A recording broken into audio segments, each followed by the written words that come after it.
بسم اللہ الرحمن الرحیم۔ حضرت عبدالرحمن بن عوف رضی اللہ تعالیٰ عنہ سے مروی ہے، نبی پاک صلی اللہ علیہ وآلہ وسلم ایک مرتبہ باہر تشریف لائے تو میں بھی پیچھے ہو لیا۔ آپ صلی اللہ علیہ وآلہ وسلم ایک باغ میں داخل ہوئے اور سجدے میں تشریف لے گئے۔ آپ نے سجدہ اتنا طویل کر دیا کہ مجھے اندیشہ ہوا کہ کہیں اللہ پاک نے روح مبارک قبض نہ فرما لی ہو۔ چنانچہ میں قریب ہو کر بغور دیکھنے لگا۔ جب سر اقدس اٹھایا تو فرمایا کہ عبدالرحمن کیا ہوا؟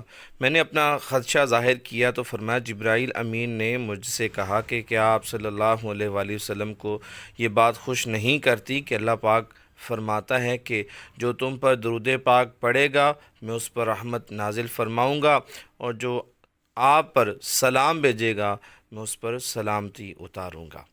اللہ سے دعا ہے کہ اللہ تعالی ہم سب کو آقا کریم صلی اللہ علیہ وسلم کی ذات پر درود پاک پڑھنے کی توفیق عطا فرمائے۔